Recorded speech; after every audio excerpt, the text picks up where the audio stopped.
ką mes darom, vyksta jau ne pirmi metai. Šiemet gražaus oro dėka susirinko nemažai žmonių ir mes tvarkėm pakraštį sodo. Ir iš tikrųjų daug šiukšlių buvo prisikaupę ir padarėm nemažą darbą išvalydami tą sodo dalį.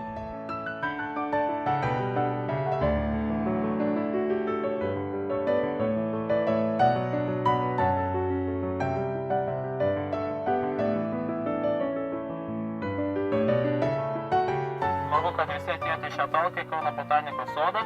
Na ir mes darom kaip organizatoriai, turim rėmėją Clean, su kuriuo keliausim valyti botanikos sodo oranžerijos langų.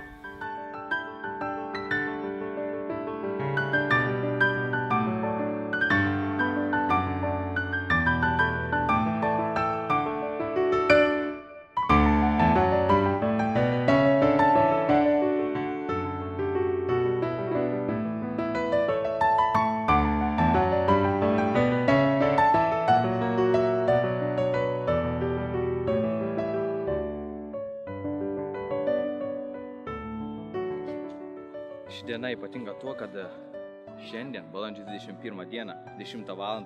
Visa Lietuva vienu metu tvarkosi. Ne tik tai Kauno botanikos sodas valomas, yra valoma daugiau kaip 26 taškai per Kauno miestą. Nu, ši vieta pasirinkta todėl, kad Kauno botanikos sodo pakraščiuose yra kai kur šiukšlių užsilikusi. Tiesiog, kadangi ši vieta ir patoliau to daugiau lankytojų sulaukia, tai nusprendėme, kad reikia išvalyti.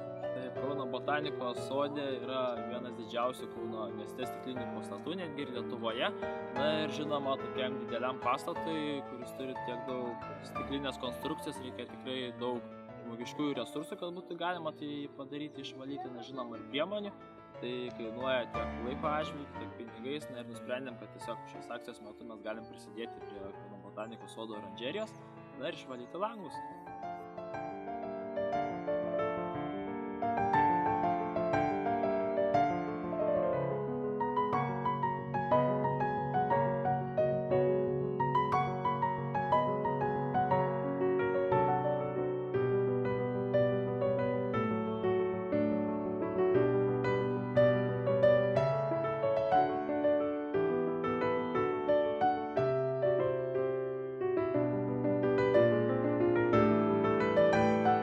Organizaciją darom ir mūsų rėmėjas Clean, Kauno botanikos sodui dovanojam Clean valiklių oranžerijos priežiūrą.